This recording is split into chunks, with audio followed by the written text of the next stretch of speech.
Welcome to Support Life, a program focusing on current social issues from a life-affirming perspective. I'm Gavin Baulch, and my guest is Norm Currie, the host of the C31 Multi-Faith and Inter-Faith program, Harmony in Diversity. Welcome, Norm. Thanks, Gavin. You know, we're already about 5% into 2015. It's pretty frightening, actually. It is. I hope it gets better and not worse. Good. Now, the great philosophy of the moment is I, me and myself. Now, I can get lost in that, can't I? Yes. What do you want to say? Well, I think part of what I want to say is in relation to, we're speaking today in the end point about abortion. But I think the I, me and mine and outlining that and how that relates to the issue of unconditional love and beingness is an important precondition to that conversation. And in fact, the I, me and mine that you quoted there, and I'm sure that you're aware of this, that's actually part of the Katha and Upanishad, which goes like this. There are two selves, the separate ego and the indivisible Atman. When one rises above I, me and mine, the Atman is revealed as one's true self. So if you actually get to that point of awareness, then this whole issue of preempting some of the abortion stuff, the fact that it's my body, actually falls into a position where it needs to be seriously considered about whether it's my body. The premise on which I live my life is actually, I call it the paradigm, which is not particularly original, I wouldn't have thought, but what it's about is to say that if I regard myself as having a sole purpose in being, and that purpose in being is to be an expression of unconditional love in the world, using the model for that unconditional love, or the source for that unconditional love, is to be the great essence itself, which is an all-enveloping 360-degree awareness. And it's believing, the basic premise is to believe that God is love, and that you are born and exist for the process of your life as a pure vessel of that love. And the thing which stands between us and being that expression is actually the matrix of the mind, which holds you in and blocks out the flow of your love. It's a discipline. And I've had the benefit of being able to have the time to read the scriptures of all of the main religions. There's 6 of them. And I've been reading those for about 15 years, every day, small excerpts from each one of them. And I couldn't avoid coming to this point of knowing, I won't use that word again, believing that God is love, because it's stated in those scriptures all of the time. And it's quite strong. Another basis of regarding the scriptures is to look at them and say, some of them are drawn allegedly from the inspiration of God directly speaking to the prophet. I turn it around the other way, and it's actually the invested love of God within us, talking to God. These scriptures are love letters to God, and as a consequence, if you read them as love letters, then you will detect the love behind them.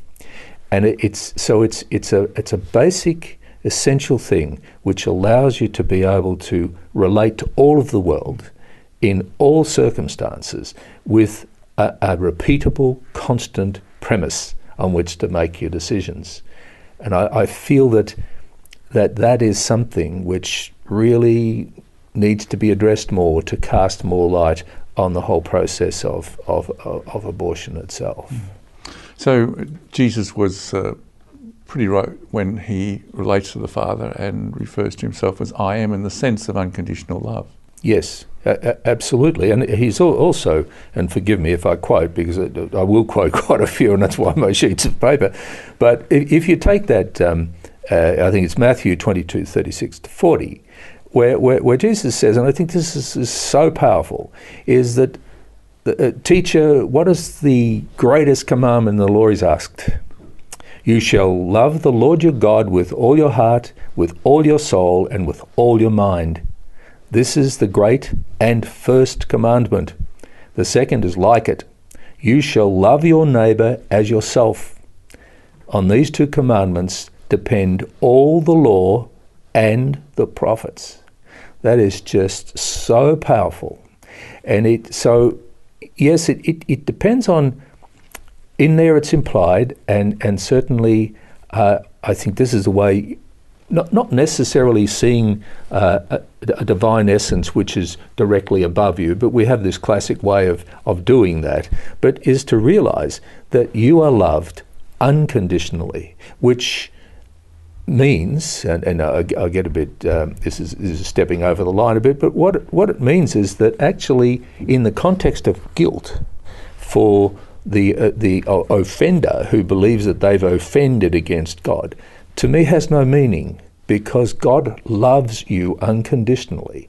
So if you try and understand the parameters and the depth of that, and live your life in the realization that the judgments of yourself are just that, of yourself. There is no one there writing down all the sins and listing them up and putting you in the black book. I believe that the only measure that will be given of you is the quality of your love in the world. You are loved unconditionally, so it is your responsibility, your duty, your unavoidable duty to be that love in the world, to love as God loves you.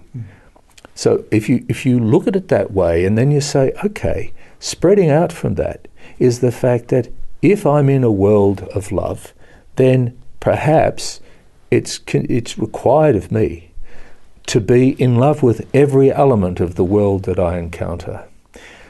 So that means everything.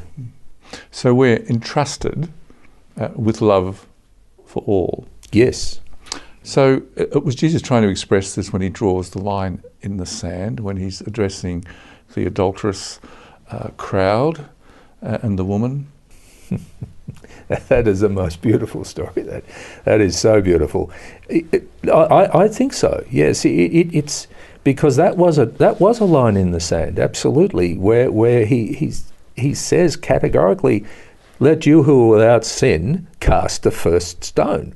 What an incredibly powerful thing to do, and what a knowing thing to do, because they all had their matrices up and they knew about them. Well, the stone that I'm throwing in here is a break. You're watching Support Life, and we'll be back after the break.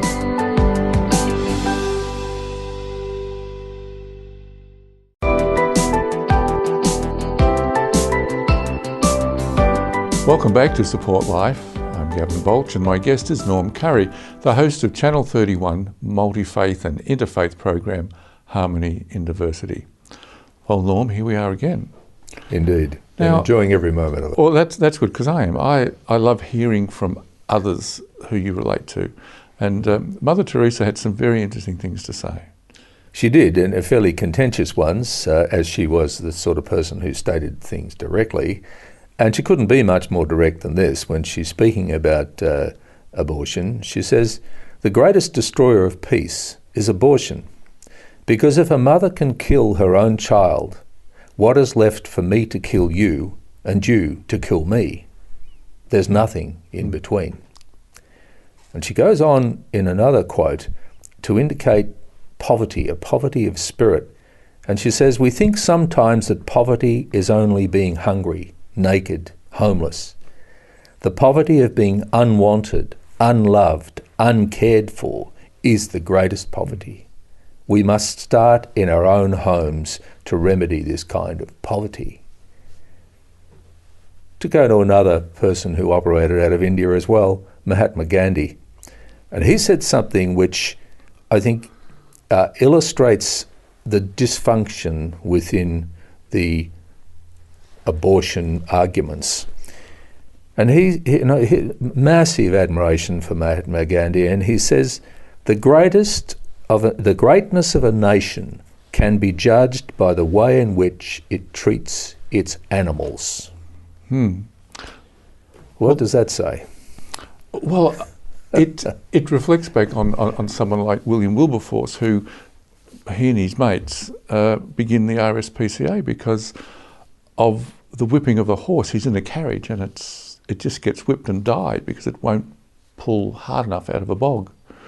Now, that's the spirit, isn't it, that we're talking about? It is. And it's that having regard for another beingness. And this whole issue of beingness and abortion, there's views on, and I've got a few of them here, and if you'll bear with me, I'll address them. It's Hinduism in the first instance, then they're not in any order of significance. That's just how I took them down.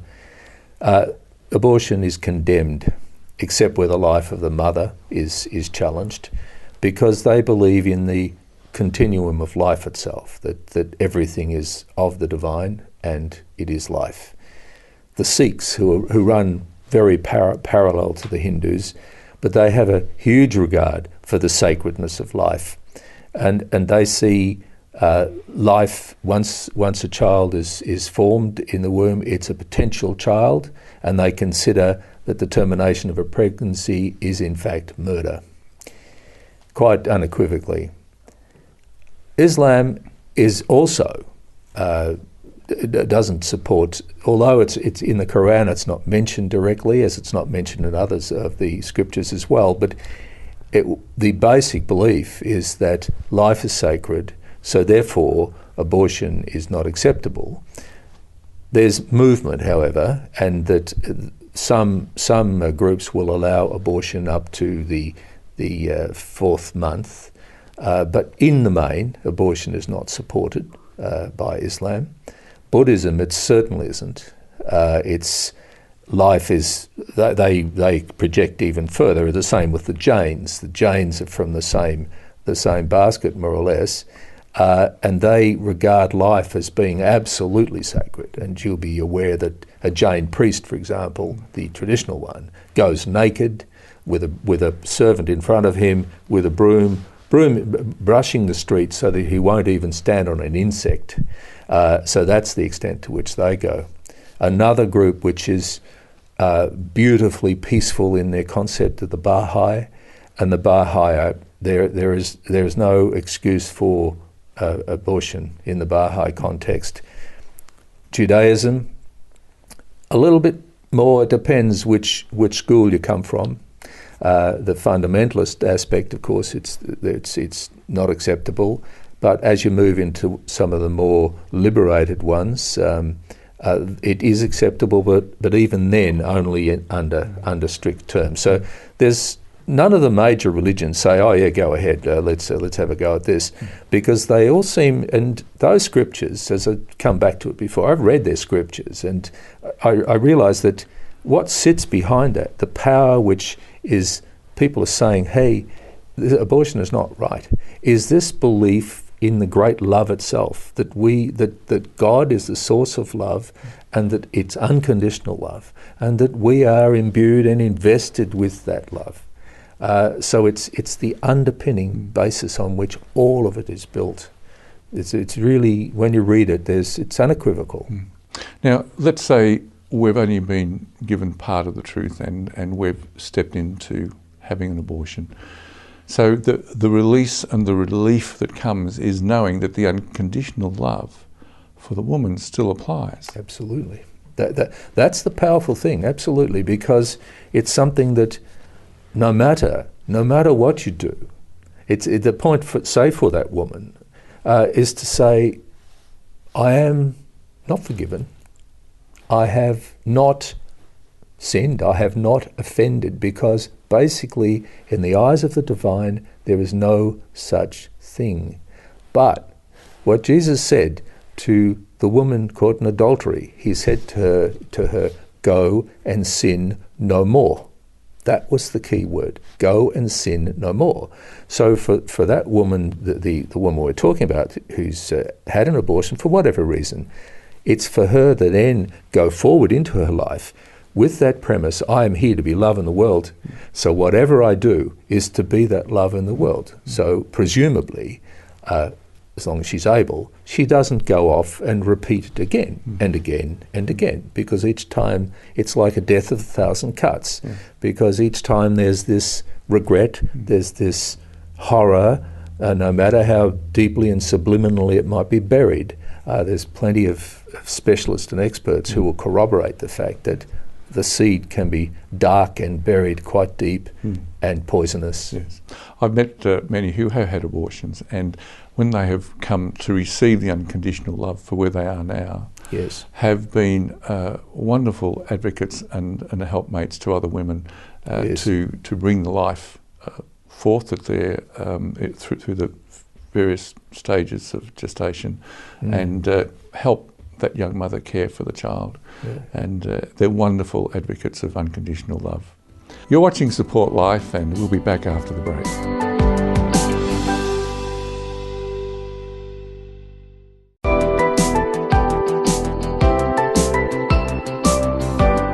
Welcome back to Support Life.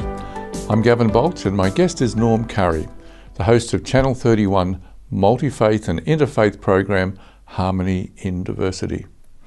Norm, we've covered quite a bit of ground, but I want to come back to some principles here that help us embrace life holistically. In other words, my life has value and is precious, but you know, we can see the animal liberationists a little bit of the point of view. Let's marry them together so that neither misunderstands the other. Yes.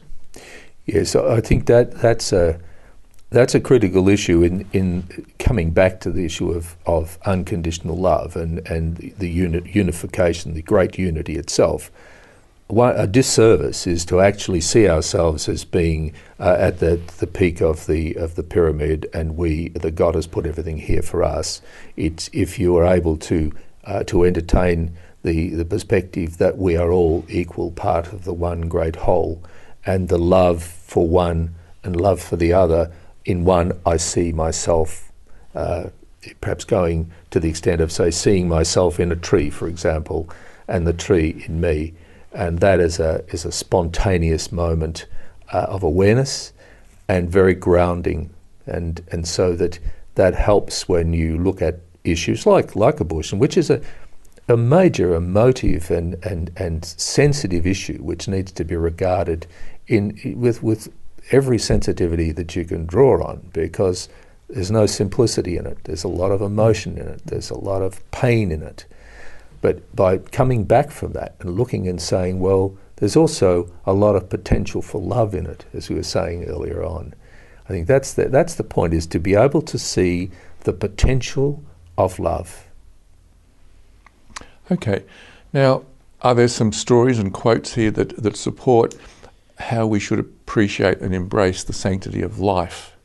Well, I think I've got some questions here. These are arguments which are expounded by some people. These are American, of course. Well, not of course, but they are. And I won't go through all of them. But they're actually some arguments that I thought maybe could be refuted, or at least illuminated by the perspective we're looking at. The first of them is, it's uncertain when human life begins. That's a religious question and cannot be answered by science. Well, there is another element, and that's the mystical element, which can't be answered by religion or science. So that is a statement, I think, coming back to Mother Teresa, of poverty, absolute spiritual poverty, because you need to be able to have that heart open. It's got to be open. If you don't hear God through your ears, you hear God through your heart. And if your heart is not open and you think there's a religion and science don't cover this issue, therefore it is a non-issue, I think is very, very sad. So that's the first, and that's a basic premise to start with. These things can't be answered by either of those two. It comes down to that the issue with embryos, are they like, for example, this statement, the unborn embryo or fetus is just a simple blob of tissue, the product of conception. It's not a baby. Abortion is terminating a pregnancy, not a child. Well, that's a game of semantics going on there. We'll call it terminating a pregnancy, not killing a child, because it feels better. It isn't better.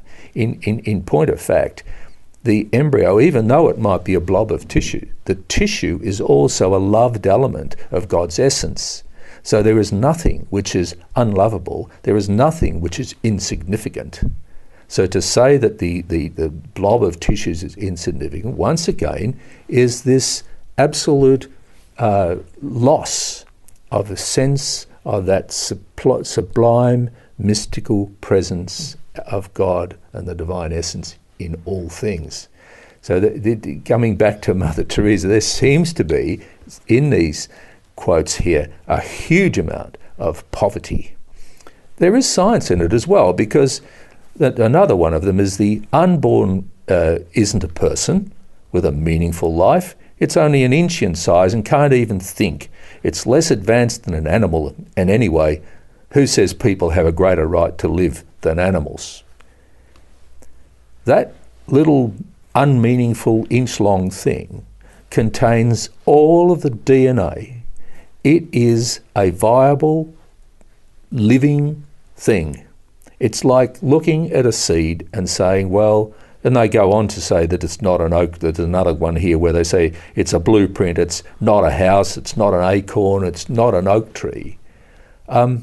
What's the difference between an acorn and a fetus, and a fetus and an adult, and an oak tree and an acorn? I really think they've tripped themselves up there, because the acorn, in fact, is the oak tree and contains the oak tree, and would not be. The oak tree would not be unless of that. The same with the fetus. It is and once it's in existence, it is sacred. It is a sacred, as a seed is, as an acorn is. That's what comes from, that's what expands in to this concept of loving everything. Because when you hold an acorn in your hand, you love it. It's an oak tree, it's sacred, it is part of God, the same as the fetus. So this division all the time, particularly in the human context, it's this sanctity of human life. It's not sanctity of human life, it's the sanctity of life. It's the sanctity of beingness. And that seems to slip through the cracks.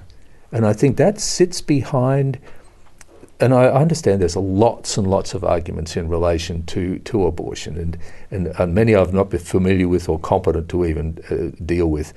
But just using this basic premise of the quality of your love in the world and your sole purpose for being seems to me, at least to my satisfaction, to illuminate some of those arguments. Yes. I like the little Walt Disney cartoon of Jonathan Appleseed, whistling and happy, sowing the seed, happy for the life it brought, and we've enjoyed the apples ever since. So let's appreciate life in its fullness. Yes, exactly. You've been watching Support Life, and that's all for our program today. Join us again next week. Goodbye.